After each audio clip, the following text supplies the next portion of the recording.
A Secretaria Municipal de Cultura de São Paulo, através do PROMAC, Programa Municipal de Apoio a Projetos Culturais, a Sim Prop and Tech e o Shopping Cidade São Paulo apresentam Conversas Artísticas. Salve, salve! É hora de mais um programa Conversas Artísticas. Eu sou Paulo Bonfá. E eu sou Maiara Bastianello, começando agora mais um episódio produzido em colaboração com o Céu Jaguaré através da sua coordenação de cultura. Nosso estúdio de gravação está montado aqui para os estudantes, para a comunidade, para quem quiser, no palco do Teatro do Céu, liberado gratuitamente. Conversas Artísticas é uma série de programas dedicada a percorrer as mais diferentes manifestações culturais, recebendo sempre a ajuda de convidados especiais a cada edição. E agora poderemos entrar talvez no mundo da fantasia e da ficção, poderemos circular pelo ambiente das palavras escritas e desenhadas. Vamos falar com ele que é um veterano e é um jovem veterano, isso é muito legal de falar. Fábio Yabu, tudo bem? Bem-vindo. Tudo bom, Bonfá? Quanto tempo, hein? Eu não te via faz tempo, anos? mas continuo te acompanhando e vendo que realmente você é um provocador. Fábio Yabu, que despontou, você me corrija se eu estiver errado, no momento em que a internet do Brasil começou a se popularizar lá atrás, final dos anos 90, início dos anos 2000, e que as pessoas passaram a consumir conteúdo digitalmente, na época então, só pelo computador, né? Não era possível pelos smartphones, etc. E eu me lembro que eu era fascinado pelos Combo Rangers. Exato. Os personagens que você criou. Quantos anos você tinha? Eu tinha 16 para 17 anos. Então, e aí você ilustrava, desenhava... Eu era o equivalente ao TikToker de hoje em dia. Só que muito antes de ter TikTok, muito antes de ter celular, de ter dancinhas. Eu não fazia dancinhas. Mas você tinha personagens, né, criações tuas, autorais. Isso. E que as pessoas acompanhavam, as histórias, né? Você tinha esses personagens em uma série, né, na verdade, né? Era uma série em quadrinhos que, na verdade, foi bastante inovadora para a época, acho que até hoje, porque era uma série que misturava quadrinhos com animação. E a gente está falando de 98, 99. É uma animação com recursos precários ainda que existiam no momento, né? Sim, mas ainda assim, era uma época que a pessoa tinha que entrar na internet via modem, discada. Tinha que discar, então, assim, em todos os sentidos era bem assim, bem inédito, né? Bem inovador. À frente do seu tempo, vamos chamar assim, né? Eu cheguei era muito pra cedo fazer? no rolê. E fazia como, gente? Porque a internet discada, pra você baixar uma imagem era um tempo gigantesco, era um consumo de dados gigantesco. Molecada, pergunta aí pro seu pai e pra sua mãe, né, o que era a internet discada. E aí, você fazia como? Tinha que fazer uma coisa mais que pesasse menos? Qual era o desafio do teu trabalho quando a internet era tudo mato? Então, eram muitos desafios, né? E acho que o tecnológico era um dos principais, porque realmente não tinha como fazer uma ilustração como essa daqui, por exemplo, que a gente está vendo aqui na capa do CD, né? Não era uma ilustração feita à mão, quer dizer, era feita à mão, só que era feita de uma maneira em que não consumisse muito dado. Coloria, entendeu? com o computador mesmo.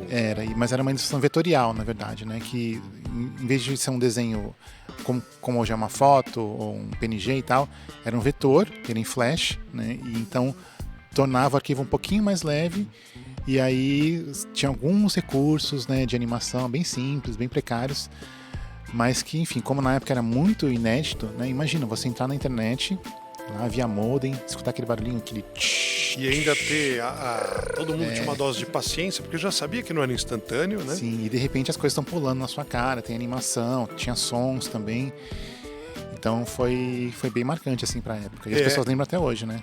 Tanto é que eu quis começar essa conversa por aí, porque algumas pessoas vão associar o nome à pessoa, vou dizer, algumas pessoas com um pouco mais de idade que outras, mas de qualquer maneira, acho que isso que te fez despontar para essa cena cultural, artística, foi a partir desse trabalho, né? Sim, foi bastante.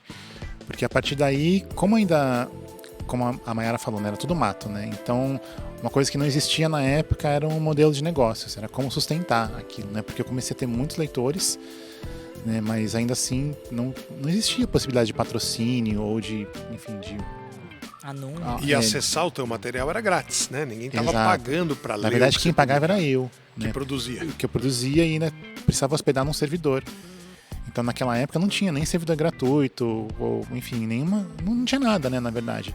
A internet eram vários computadores separados em locais diferentes, em universidades, em sei lá, em data centers ao redor do mundo, em que as pessoas ainda estavam aprendendo a lidar com aquilo, né? E mesmo a parte de e-commerce era muito incipiente ainda, ninguém sabia, né, o que ia dar, ninguém imaginava. Quer dizer, assim, não era muito difícil imaginar o futuro, mas para as grandes corporações, né, ainda era um futuro muito distante, né?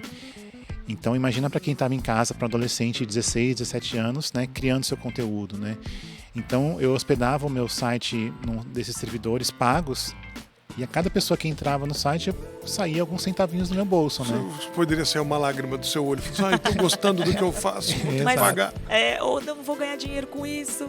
Exato. E aí, uma das formas que eu encontrei de monetizar o conteúdo foi fazendo conteúdo impresso, revistas em quadrinhos, né? Que aí eu fui descoberto por todo um outro nicho de mercado, que não era a mesma pessoa que ia na banca, daqui que comprava, que lia o quadrinho na internet, porque eram públicos diferentes, até em questão de poder aquisitivo, né? Então, aí sim, apesar de eu não ter ganhado dinheiro, não consegui meu objetivo, aliás, eu perdi mais dinheiro ainda, mas, enfim, eu fiquei bastante conhecido e isso me deu a possibilidade de fazer outros trabalhos, né? E criar outros personagens. Então, é um trabalho que, assim, que foi o pontapé inicial da minha carreira, mas eu sou muito grato e tenho uma legião de fãs até hoje. Aí, mesmo com os percalços. Tem um aqui do lado. Eu falei por mim mesmo. E, inclusive, esse teu relato, né, de que, puxa, o começo ele é difícil e o começo não significa que vai ser o seu rumo para sempre, né? Você teve um início precoce, né, porque era muito jovem quando conseguiu colocar o teu conteúdo e as pessoas te reconheceram por isso. Mas, de certa forma, você estava lá cuidando de um trabalho duplo. Fazer os textos, os roteiros, os argumentos e as ilustrações, os desenhos que acompanhavam as histórias, né? E aí você foi caminhando, foi evoluindo e chegou num ponto, inclusive, que você pode até escrever o seu livro ou a sua obra e, de repente, uma outra pessoa ilustrar, fazer a capa dela, enfim, trazer referência. Como é que foi essa transição? Conta um pouquinho do teu caminho, né? Pós-lançamento de uma revista em quadrinhos até hoje ser escritor. É que eu sempre fui muito inquieto, assim, em relação à minha arte, sabe? As coisas que eu quero dizer, né? Então, tem horas que eu gosto muito de entretenimento, de fazer uma história mais divertida, de ação. Mas tem horas que eu tô numa vibe muito de querer escrever poesia, escrever para crianças, né? Ou fazer alguns trabalhos que eu chamo de... são os meus votos de pobreza, sabe? Que eu assim, eu sou apaixonado por ser pobre. Eu quero continuar sendo pobre, né? Então eu escrevo livros que eu sei que não vão ser grandes sucessos comerciais, mas que dizem muito para mim, sabe? E que, enfim, brincadeiras à parte, acabam até depois sendo adotados por escolas, né? Eu tenho muito livro que entra para a lista de adoção. Então, mesmo não tendo assim uma cara comercial, entre aspas, né? Então, enfim, para cada um desses trabalhos, muitas vezes eu vejo que eles não têm a cara do meu traço, ou não têm a sensibilidade que eu preciso para aquele texto, né? Então eu acabo chamando ou amigos, ou pessoas que eu conheço, ou pessoas que eu admiro, né, para me ajudar com suas visões e para ilustrar esses trabalhos. Então, na verdade, já faz alguns anos que eu não ilustro nada que eu escrevo, sabe? Eu prefiro sempre deixar na mão de outra pessoa, que acho que são bem mais capazes do que eu e conseguem trazer também suas sensibilidades e expandir, sabe, o projeto. E você parou de desenhar? Ou desenhar virou outro lugar na sua vida? Não, hoje eu desenho mais pra mim, ou às vezes pra passar alguma coisa pra um artista, sabe? Eu imagino que esse personagem é mais ou menos assim, né? E aí ele desenvolve, sabe, com a sensibilidade dele. Eu acho que hoje, especificamente hoje, é um papo que tem tudo a ver com a galera do céu, né? Com os alunos do céu. Claro que tudo que a gente traz aqui tem a ver, mas é que é um universo muito próximo deles, que é o HQ, é o desenho, enfim. E a gente sempre fala aqui, no Conversas Artísticas com os nossos convidados, sobre a dificuldade que cada um tem, a grande maioria pelo menos, né? De chegar para a família e dizer, então, eu quero ser músico, eu quero ser pintor, eu quero ser escultor. Como foi para você, que já estava num ramo, que você já percebia, opa, aqui não vai dar um meio de vida, não. Como foi para você encarar isso como profissão e levar isso em frente com a sua família, enfim? Olha, os meus pais, eles sempre me incentivaram muito, assim, independente do caminho que eu quisesse seguir, né? Nós somos em 3 irmãos, O meu irmão é empreendedor, a minha irmã é funcionária pública, dentista, e eu sou escritor, sabe? E empreendedor. Então, e de certa forma também empreendedor, é verdade. Então cada um de nós seguia um caminho diferente e os meus pais assim sempre tentaram dar o máximo suporte que eles podiam, sendo professores da rede pública, né? Assim, sem ter muitos recursos também, né? Então acho que o mais importante foi eles simplesmente acreditarem e, sabe, e deixarem que a gente voasse. Acho que essa foi a principal lição que eles me deixaram, né? Mas eu sei que essa não é a realidade para todo mundo. Até porque, dependendo do que você for fazer, por exemplo, eu estava fazendo quadrinhos digitais na internet em 98, com 16 anos. Né? Então, assim, era difícil até explicar, sabe, o que eu estava fazendo. Qual era aquela atividade? Exato. Tanto que eu lembro que nos primeiros meses, /anos, eu colocava as histórias na internet. E aí eu recebia cartas pelo correio de crianças que liam, sabe? Tipo, cartas assim, sabe, com algodão colado do lado de fora e lantejoulas e tal. Porque mesmo e-mail era uma coisa ainda que era meio inacessível, sabe? Então, era uma coisa muito difícil de explicar. Só que eu acho que a principal pessoa que precisava acreditar naquilo era eu. Né? Mesmo não sabendo o que era aquilo, né? Mesmo... não sabendo onde ia dar e mesmo não tendo todos os resultados que eu esperava, eu fazia aquilo porque eu gostava muito. É aquilo que eu falo desses livros, né, e desses projetos mais autorais que eu faço, né, que enfim, podem não ser best-sellers nas livrarias, mas acho que acabam ressoando com algumas pessoas e, coincidência ou não, acabam às vezes entrando em escolas, em lista de adoção, né? Tem livros meus que são adotados há mais de 10 anos. A lista de adoção que a gente está falando aqui é da adoção curricular, né? Da indicação acadêmica para leitura numa escola de uma obra de um autor. Exato, e é maravilhoso em todos os aspectos, porque além de ser adotado amplamente pelas escolas, te permite também visitar as escolas, conversar com as crianças, com os adolescentes e ter muita troca. Então é muito legal, assim. Só uma coisa, só para juntar no que ele está falando, que o Fábio falou, né? Ele disse uma coisa muito interessante. Pode não ser um best-seller, mas o meu livro... E a gente ouve muito isso aqui nas conversas artísticas de pessoas que...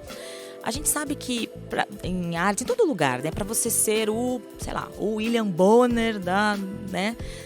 É pouco. São poucas pessoas que vão chegar ali e ser enfim, né, um J.K. Rowling, uma J.K. Rowling, enfim, né, e você fala disso como um meio de vida e que não necessariamente você é o top que vende mais livros de não sei onde. Queria que você passasse essa mensagem, né, para quem está nos ouvindo e fica assim, mas eu quero ser cantor, mas...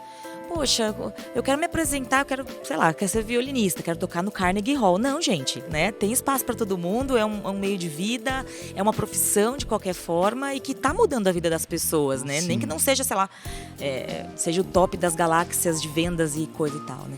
Eu acho que hoje em dia, com a internet e com todos os meios de streaming e meios que você tem de distribuir seu livro ou sua música, seu filme... Às vezes até sua peça de teatro, sabe? Via YouTube, via streaming. Eu acho que a gente está chegando num ponto onde não existe mais o grande nome na área, sabe? Existe um ou outro. Existe um filme da Marvel, por exemplo, sabe? Existe um Homem-Aranha que todo mundo conhece. Mas quantos outros filmes e séries incríveis, assim, as pessoas super conhecem e você tem aquele ciclo de amigos que assiste, Stranger Things, que é uma coisa que as crianças gostam muito, né? E que dentro daquela comunidade, daquele público, é uma coisa fortíssima. E você tem ali milhões de pessoas que amam aquilo. Mas mesmo Stranger Things não é um fenômeno como um filme da Marvel. Mas assim, pouco importa, sabe? Porque para aquele público é muito mais importante e é muito mais unificador do que o Homem-Aranha, por exemplo. Tá, é um gosto comum, que é um ponto de encontro, mas que pode ser ou não da maioria, né? Mas mesmo dentro dessa minoria, tem muita gente, sabe? Esse é o ponto. Hoje, na minha área, por exemplo, de histórias em quadrinhos, né? Se você pensar assim nos grandes nomes do mercado, que são os tradicionais que vêm à cabeça porque, né, é o que a gente conhece, tipo Marvel, DC ou alguns mangás, né? E Maurício de Souza. E Disney, né? Mas assim, se eu falar pra vocês que nenhum desses tem o quadrinho mais lindo do mundo, vocês vão acreditar? nenhum desses tem. O quadrinho mais lido do mundo, ele chama Lore Olympus, ele está numa plataforma digital que chama Webtoons, que é uma história de amor de deuses gregos. E assim, cada história que eles lançam, que sai semanalmente, tem mais de 1 milhão de likes. Não é 1 milhão de views, é 1 milhão de likes. Mais gente viu, 1 milhão deu like. Exato. milhão... E geralmente é, sei lá, de 1 a 10%. Então é a história em quadrinhos mais lida do mundo. Só que quem vai na banca, quem compra a Turma da Mônica ou Marvel e DC, ou mesmo mangá, muitas vezes não conhece essa história. Então essa relação, sabe, entre o que é um grande sucesso de público, o que é massa, mudou muito, eu diria de, sei lá, 5 anos para cá. Então eu acho que ninguém mais precisa ser uma J.K. Rowling ou um Stephen King ou um Maurício de Souza até para se manter, até para ter um meio de vida, sabe, e para expressar sua arte. E quando você está falando sobre essa transição depois, né? Ou escolher temas para escrever ficção ou escrever poesia, você teve um momento em que você botou uma ideia no papel e levou para um editor? Ou teve algum momento em que um editor ou uma empresa editora de livros te procurou para propor um projeto, uma ideia ou te provocar? Como foi essa sequência? Sabe o que é engraçado? Bom, há quantos anos a gente se conhece? Põe uns 20, 25 anos. Essa época aí, uns 25 né? anos, é isso aí. A primeira vez que uma editora chegou para mim e falou assim, me traga um projeto que eu faço, foi no ano de Nosso Senhor, 2023. Ou seja, esse foi ano, tipo agora. Esse ano alguém pegou e falou assim, foi tipo agora. Você não quer trazer aqui? Então, porque assim, sempre partiu de você. Você tem que ir atrás, cara. Você tem que levar, assim, isso se você for levar, né? Acho que muitas vezes o que acontece hoje em dia é que você tem um projeto, você coloca ele online, você coloca ele numa plataforma e aí alguém vai atrás e não quer apenas o projeto, mas quer o público também. Né? Que foi isso que aconteceu comigo, na verdade, com Combo Rangers. Né? Na época, eu já tinha o site, já tinha um público, né? E aí eu me juntei com a editora JBC, que me publica até hoje, porque eles viram ali um potencial, mas também um pacote. Entendeu? Olha, esse projeto aqui já tem personagem, já tem história, já tem um histórico, né? Já tem um público. Eu acho que é uma aposta relativamente segura. Né? E eles entraram comigo e, assim, acho que dentro do que era possível deu super certo, tanto que é publicado até hoje, né? Mesmo, de novo, não sendo, né, um best-seller.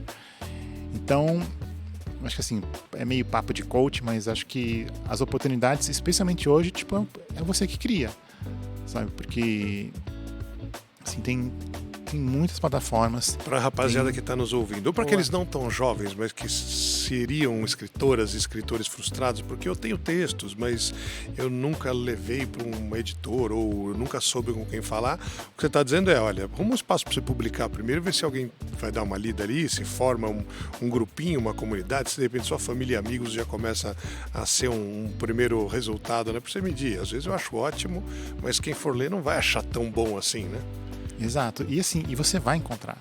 Vai ter gente que vai ler, ou que vai assistir, que vai ouvir sua música. Tipo, não importa onde você coloque, sabe? Se você colocar, sei lá, um vídeo no YouTube, sabe, e vai ter 100 views, vão ser 100 pessoas que vão te ver. E aí você conversa com essas 100 pessoas, você mostra mais coisas suas para ela. Eu acho que é importante também no começo da carreira a pessoa ter uma certa consistência. Porque, por exemplo, você faz um vídeo sobre lobisomens, né, e você encontrou 100 pessoas que são apaixonadas por lobisomens. A sua segunda história, na minha opinião, não deve ser sobre um vampiro, entendeu? Porque você tem 100 pessoas que já são apaixonadas por lobisomem. E tem várias características em comum desse público, desse tipo de história, né? E, enfim, que se você cultivar esse público e conversar com ele e saber o que ele quer, eu acho que a tendência é que daqui a um ano você tenha 200, 300, 400 pessoas que são fãs de lobisomens, sabe? E nesse teu exemplo, você vai formando uma pequena rede ali, que ajuda a divulgar o que você faz. Porque se você for ver, sei lá, 400 pessoas dá o dobro desse teatro que a gente tá aqui. Se você imaginar um teatro desse cheio aqui do Jaguaré, poxa, já é bastante gente. Quer dizer, é nichar mesmo? Eu vejo muito isso, por exemplo, lá em humor, né? Tem o humorista que só fala de gato. O outro humorista só fala de coisas de nerd. É uma coisa que realmente... Relacionamentos. Exatamente. É tendência mesmo, então, criar um nicho mesmo. Eu acho. Eu acho que... Eu nem diria que é tendência, eu diria que... Acho que é o único caminho hoje. Acho que não dá mais para ser um genericista, para você falar de tudo. Você tem um quadrinho que fala de tudo. Acho que a música é um ótimo exemplo. Não existe uma música, sabe, uma banda que para todos. Não existe, sabe? Você gosta de forró, você gosta de forró, entendeu? Você pode gostar de rock, mas não existe uma banda que fala com os dois públicos, entendeu? Não vai ter um festival onde vai ter uma banda de forró e depois um Iron Maiden da vida. Não vai. E aí você mencionou, né? Puxa, só depois de tantos anos é que alguém veio e me incentivou a traz o que você quiser aqui para nós, né? E não algo que você foi lapidando ali para seguir adiante. Como as tuas escolhas seguiram? Pelo que você achou que era mais legal, olha, isso aqui acho que mais pessoas vão gostar, por aquilo que te deu mais satisfação, porque algumas pessoas quando falam sobre escrever, falam, olha, cada vez que eu pegasse o livro, eu ia mudar o livro. Então uma hora ou eu abandonei o livro, ou o editor confiscou o livro, falou, pronto, agora chega, deu prazo, acaba, não, mas eu vou ler de novo, eu quero trocar um pedaço. No teu processo, você foi por qual desses caminhos? Na verdade, eu tento equilibrar um pouco, sabe? Porque hoje eu faço quadrinhos que tem um êxito comercial muito grande, né? que são especialmente quadrinhos para o público jovem, né? Para adolescentes, que eu sempre tive uma certa afinidade e que eu sei que vão fazer sucesso. Que no caso, o Ordem Paranormal, que eu escrevo hoje, né? Que é adaptando uma propriedade do Selbit, que também é um gigante do streaming, então ele já tem um público gigantesco. Né? E assim, se fosse entrar nas listas de mais vendidos, estaria em primeiro lugar. Mas como ele acaba vendendo mais para o público dele e via internet, só no site, agora começou a ir para a Amazon, acaba não entrando nas listas, mas se entrasse, tem muito volume para isso. E enquanto eu faço esses trabalhos mais de maior amplitude comercial, são justamente eles que me permitem fazer coisas muito mais pessoais, né? Então, enquanto eu faço o Ordem Paranormal, que é um projeto super grande, eu lancei agora um livro de contos / poesia, sabe? Que são textos super singelos, sabe? Tem um conto que, por exemplo, ele fala de uma lasquinha de lápis, sabe? É um conto de, sei lá, 7 páginas sobre uma lasca de lápis, sobre o processo de você apontar um lápis e aí sai aquela lasquinha, sabe? Tem toda uma história, sabe? Do porquê que existe aquela lasca e tal. Aí outro conto é sobre do porquê que existe o lápis branco na caixa de lápis de cor. Para que ele serve? Né? E aí tem toda uma discussão. Ele serve para fazer estrelas. Não, mas na verdade para isso serve o amarelo. Ele serve para fazer a lua. Não, na verdade o papel já é branco, né? Então é só você não pintar a área. Né? Então exato. Então tem várias questões assim enfim, que é um livro meio cabeça assim, mas ele é muito legal. Mas aquilo que eu falei. Vai ser legal para um público. Exato, é legal para um público, mas ele já está sendo adotado por escolas, entendeu?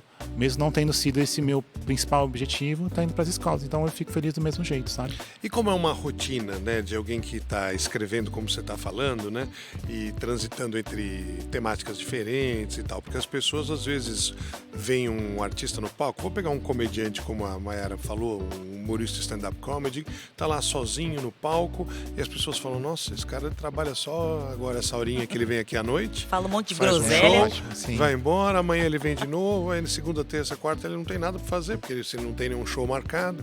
Como se a vida e o trabalho, né, de criar, de testar, de ensaiar, etc., não contasse, né? Muitas e muitas horas, talvez mais do que os dias úteis e os horários comerciais.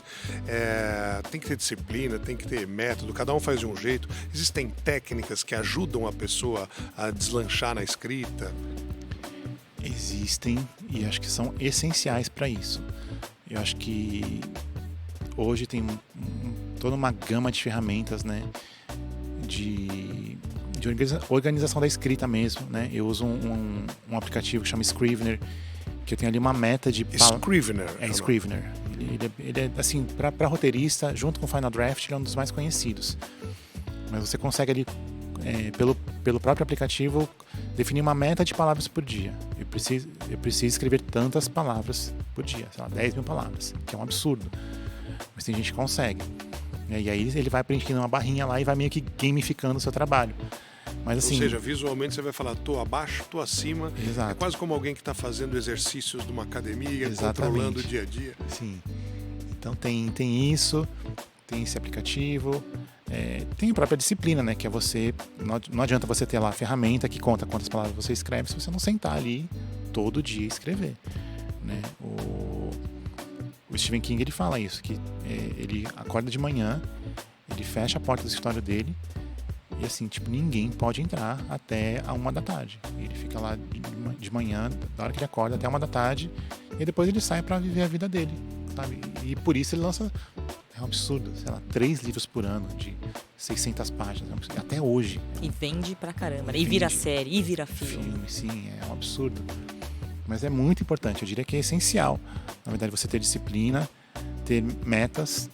Eu preciso entregar tal dia, seja para o público, mesmo que você só coloque na internet, entendeu? Mesmo que você só coloque num blog ou no Twitter. Todo dia 15 eu vou ter aqui um... O público tem que saber isso, porque se chegar no dia 15 e o público não encontrar a sua história, ou a sua música, ou sei lá o que, ele vai pro TikTok. Você não entendeu? fideliza, né? Acaba. Ele vai ver um vídeo, outra coisa, e tipo, ele esquece. Ele simplesmente esquece. É humano, é natural.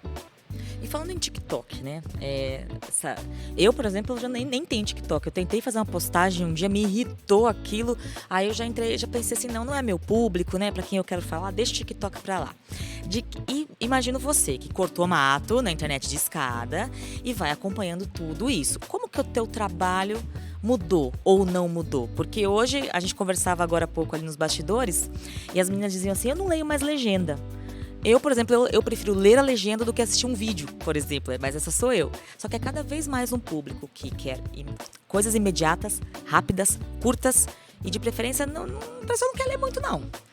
Isso influencia seu trabalho? Sim, não, de que forma?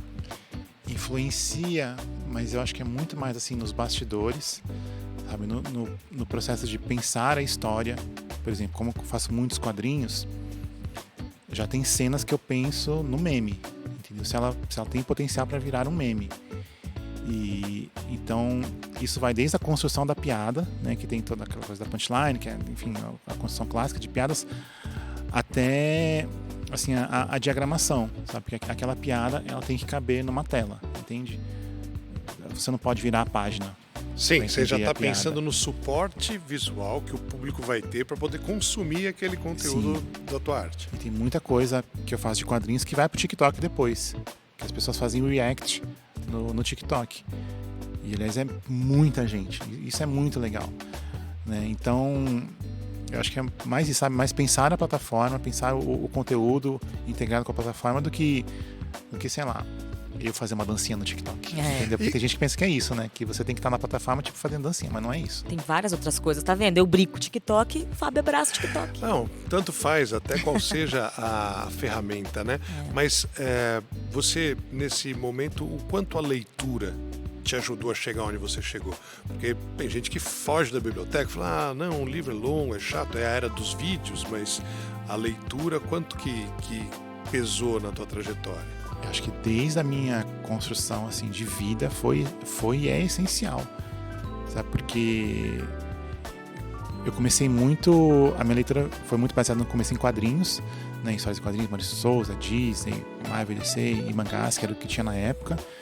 Mas depois eu fui me aprofundando mais conforme eu fui ficando adolescente em quadrinhos um pouco mais profundos, muito mais profundos, como Sandman, por exemplo, Neil Gaiman.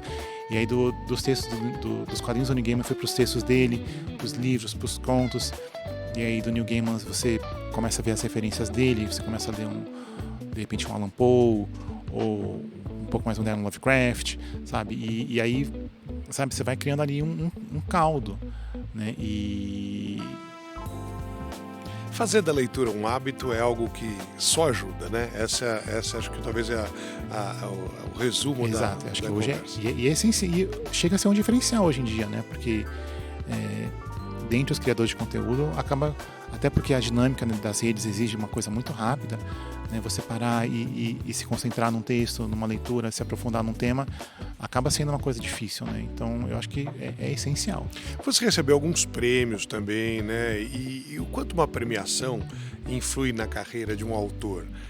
Isso é mais para os seus colegas verem e falar, olha, ele está fazendo lá, ele ganhou um prêmio, aquele trabalho, aquele lá tem um reconhecimento.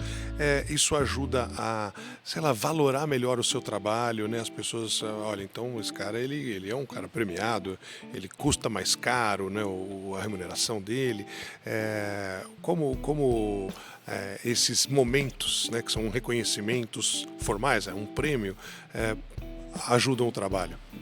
Ou atrapalham, sei lá, porque às vezes as pessoas falam, então tá, agora você tem que fazer sempre disso aqui que você foi premiado, não mude, né? Não troque, fique nesse caminho, que esse caminho vai bem. Não, eu acho que o prêmio sempre ajuda, acho que vira uma chancela para o público, né? Ou sei lá, por exemplo, para o livreiro, entendeu? Para quem vai comprar o seu livro e vai expor na livraria, né? Isso acaba dando um certo respaldo. É um diferencial. Entre um premiado e um não premiado, vamos destacar o premiado. Até porque o premiado ele acaba ganhando uma matéria a mais, sabe? Ele gera um burburinho a mais. Então, eu acho que acaba ajudando. Mas eu acho que não é essencial, não. Sabe? Eu ganhei alguns prêmios na minha carreira, mas, assim, o prêmio chega depois que já tem um certo reconhecimento, sabe? Depois que o público já conhece. Então, depois já tem um certo platô, assim. Depois pode subir ou não, mas não é essencial. É importante e dá uma mexida no ego também, é claro. Mas não é essencial. E da turma com quem você convive hoje, na tua atividade profissional, quantos não são artistas? Porque às vezes as pessoas estão aqui nos ouvindo e falam, interessante, né? Olha, texto, quadrinho, desenho, mas não é a minha praia. Só que eu gosto disso. Eu gostaria de estar próximo, gostaria de trabalhar com algo relacionado. E aí tem outras profissões as quais você tem que interagir, né, com elas para acontecer, né? Uhum. Olha, eu ando muito no meio artístico, assim, né? Principalmente de quadrinhos, de literatura. Mas eu tenho amigas que são advogadas, por exemplo. Minha namorada é professora. Aliás, acho que são as pessoas mais incríveis que eu conheço, sabe? São os professores, porque eles estão criando e por conta dela eu acabo acompanhando muito a cena, né? Assim, são pessoas que são muito apaixonadas pelo que fazem, e tem que ser, né? Para você lecionar e ser professor tem que ser, né? Então é uma coisa que eu admiro muito. Então tem de tudo. Acaba sendo o meio por onde eu circulo, mas assim, mais cabeção, assim, sabe? Não, mas minha pergunta era no sentido dos trabalhos, né, que precisam acontecer para que o seu também aconteça, né? Sim. Você tem um editor, uma editora, que é quem organiza para distribuir o conteúdo que você produziu. Tem lá uma assessoria de imprensa para quando um lançamento seja feito, poder comunicar corretamente. Tem um advogado que faz contratos, tem um contador que organiza a burocracia empresarial, porque você tem que cuidar dessa vida, né? Tem possibilidades de estar próximo sem ser o autor ou a autora. Sim. Só que hoje, acho que até por conta do mercado ser muito dinâmico e das coisas mudarem muito rápido, né? Você citou, por exemplo, a assessoria de imprensa. E eu reconheço que a assessoria de imprensa é uma coisa muito importante. Só que ela tem uma certa redundância, se você não tomar cuidado, com as próprias redes sociais. Com o que você já divulga naturalmente Exato. no seu dia a dia. E como é que você separa isso? Como é que você separa o seu Instagram, se você é um músico ou se você publica quadrinhos, né? Do que você publica ou do que alguém está ali fazendo uma assessoria de imprensa com a mídia tradicional, com jornais, por exemplo, né? Ou que tenta uma entrevista, sei lá, num veículo grande. Que depende do que você quer pra você, né? Sei lá, agora minha carreira eu quero que pessoas fora do meu meio me conheçam. Aí, quem sabe, vale a pena até investir nisso para que outras pessoas fora desse meio te conheçam, mas talvez também não seja o caso, né? Exato. E acaba sendo... Eu falo especificamente de assessoria de imprensa, que é uma coisa que eu trabalho até hoje, mas acabam sendo casos muito pontuais. Tipo, vai sair um livro, então qual que é o mailing, para quem que vai esse livro, sabe? Acaba misturando muito com redes sociais também. Você publica por editoras diferentes também, Sim. né? Você não é amarrado num contrato com uma única empresa que distribui trabalhos, né? Sim, são várias editoras. E cada editora tem seu mailing. Então, isso. Hoje virou um espaço onde tudo está muito mesclado. sabe? O trabalho do autor com o trabalho do editor, do assessor de imprensa, até do contador, às vezes, sabe? Tudo fica muito misturado. É uma cadeia gigante e vou entrar numa outra cadeia aqui que você também tem braços e pernas, tudo ali, que é do streaming, né? Tanto do streaming quanto TV a cabo também, pode ser, ou mesmo Discovery Kids, por exemplo, acho que tem no streaming, né? Eu tô aqui só pensando com cabeça de TV a cabo, né? TV por assinatura e tal, né? Como que foi a tua entrada nesse mundo, que é basicamente hoje o sonho de... sei lá, 99% das crianças hoje querem trabalhar com streaming, querem estar no YouTube, querem fazer alguma coisa, né? Como que foi a tua entrada nesse mundo dos quadrinhos, daquela coisa que a gente via na internet de escada, e aí foi evoluindo, e hoje tá lá, né? Com toda a definição possível nesses, e ganhando prêmios e levando franquias em frente, parcerias com Ziraldo e por aí vai. Conta pra gente. Sim, bom, o meu primeiro trabalho que ganhou amplitude, assim, ouso dizer, internacional, foi um livro que chama Princesas do Mar, né, que eu lancei em meados do ano 2000, que acabou virando uma série de livros, né? Foram 4 livros publicados pela Panda Books. E na época eu tinha uma produtora de vídeo e a gente criou um projeto para transformar aqueles livros numa série de animação, né? Então a gente começou a fazer o circuito de feiras e de eventos internacionais para apresentar o projeto, né? E na época uma produtora da Austrália se interessou pelo projeto e acabou ajudando a viabilizar. Mas isso a gente está falando de 2004, 2006, que era uma época em que ainda nem tinha muito conteúdo nacional na programação, né, dos canais disponíveis. Tanto que a série estreou primeiro na Austrália, depois foi, sei lá, para a Europa, e só então passou aqui no Brasil no Discovery Kids, né, e hoje está no Prime Video. Então foi um caminho bem, bem interessante, porém muito tortuoso também, sabe, de fazer as parcerias, de conhecer os canais, né, de depois fazer todo um trabalho de licenciamento, que aí teve boneca, os DVD, produtos oriundos da criação original para colecionismo e tudo mais. Bicicleta, sabe? Teve um monte de coisa. Então foi um projeto bem legal, mas muito, muito trabalhoso e um projeto de muito longo prazo. Assim, quando eu digo longo prazo, sei lá, foi um projeto de mais de 10 anos. Sabe? Tipo, não dá para você fazer uma série de animação pensando em 2 ou 3 anos da sua vida. Tem que ser uma dedicação muito grande, que aí sim envolve muita gente. Desde uma assessoria jurídica, né, competente, até agentes comerciais, enfim, contatos com canais. Então não é um trabalho de uma pessoa só. Sabe? Você estava falando do comediante que faz um evento, um stand-up, né? E a pessoa só vê ali o comediante, mas sem imaginar que tem toda uma estrutura por trás. Sim, para ele estar ali, quem está operando a luz, exato, ele não chega lá com o banquinho dele, né? E com o microfone, tipo, gente, vocês já repararam que... E aí começa, não é assim que funciona, né? E essa pergunta da Mayara foi legal, porque você teve uma experiência de ter um conteúdo seu desenvolvido no Brasil, pensando aqui numa realidade que foi também palatável, ou seja, caiu no gosto de gente do outro lado do mundo, né? Isso é algo que dá para prever? Você falou, quando eu estou desenhando, por exemplo, eu fico imaginando, isso aqui pode ser um meme, essa situação aqui pode ser aplicada por pessoas em outros lugares, replicada. Ou não, na realidade foi uma obra do acaso, porque o tema era um tema que também atingia outras cabeças. Eu acho que, dependendo do projeto, dependendo do público, na verdade, se você pensa num público, por exemplo, infantil, você necessariamente precisa pensar em crianças que estão no mundo inteiro, sabe? Se for, no caso de animação, porque só o mercado brasileiro, ou só um mercado, qualquer ele que seja, a não ser o americano ou o japonês, precisa de muitos compradores para você bancar hoje uma produção série, do desenho animado. Exato. Então, se você fizer uma coisa muito localizada, muito específica, é óbvio que você vai ressoar muito com aquele público, mas eu tenho dúvidas de que você consiga, por exemplo, manter uma equipe, uma produção de 52 episódios. Entende? Que se passa, sei lá, uma aventura no bairro do Butantã, entendeu? Uma festa junina. Exato. Assim, pode acontecer? Pode. Mas você pensando comercialmente, você pensando, sei lá, nos possíveis compradores internacionais, em quem na Nova Zelândia vai licenciar um chapéu de palha, por exemplo.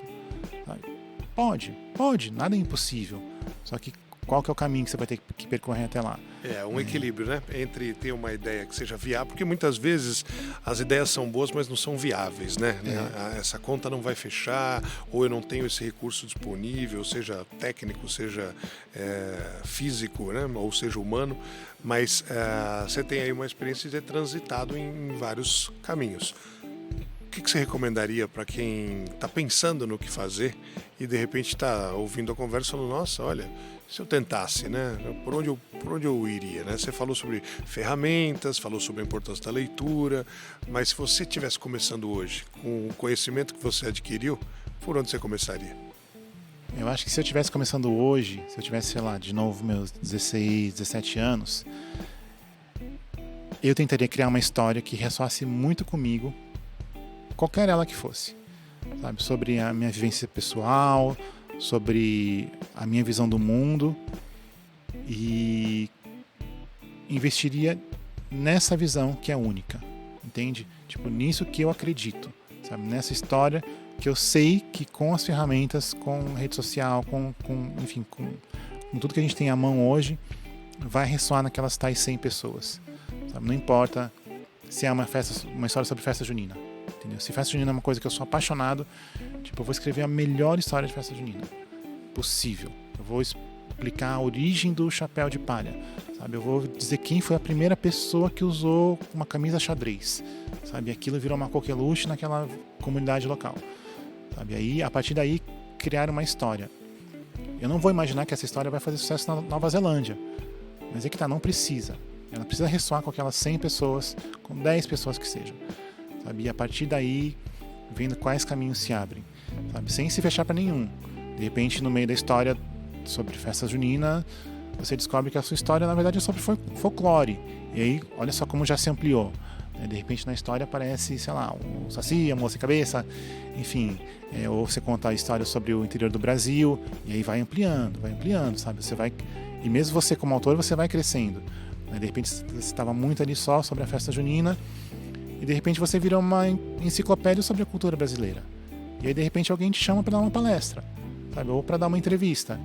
E aí tem alguém, sei lá, numa Netflix da vida, que está pensando, e se a gente investisse mais em conteúdos locais? Sabe? Se a gente criasse mais histórias que tivessem a cara do Brasil? E essa pessoa vai estar escutando essa entrevista, sabe? E pode chamar para fazer um projeto, nem que não seja aquele, sabe? Mas, sei lá, precisamos de um baita especialista em cultura brasileira. Ou em festa junina, ou em chapéu de palha. Eu ouço você falar e fica na minha cabeça ficou uma palavra, autenticidade. Exato, sim. Tentar exercer uma autenticidade. Não vou fazer porque está na moda, eu não vou fazer porque eu acho que os outros querem comprar isso aqui. Vou fazer uma coisa onde eu me sinta confiante, confortável para poder fazer uma coisa que eu considere boa. Exato. Porque é duro, né? Você não consegue convencer os outros de uma coisa sobre a qual você também não está convencido, né? Tipo vender um produto que eu não uso. Olha, é muito bom, mas eu não uso. É difícil passar credibilidade, né? Exatamente. Eu tô achando uma coisa muito... vocês estão falando, eu tô pensando numa coisa, né? A gente perguntou aqui, né, pro Fábio, olha... quantas pessoas estão envolvidas num projeto seu? Dele, é pouca gente ali, porque é o quadrinho. Aí a gente já foi voando e a gente começou a ver, não, porque foi licenciamento na Nova Zelândia, foi não sei em quantos países.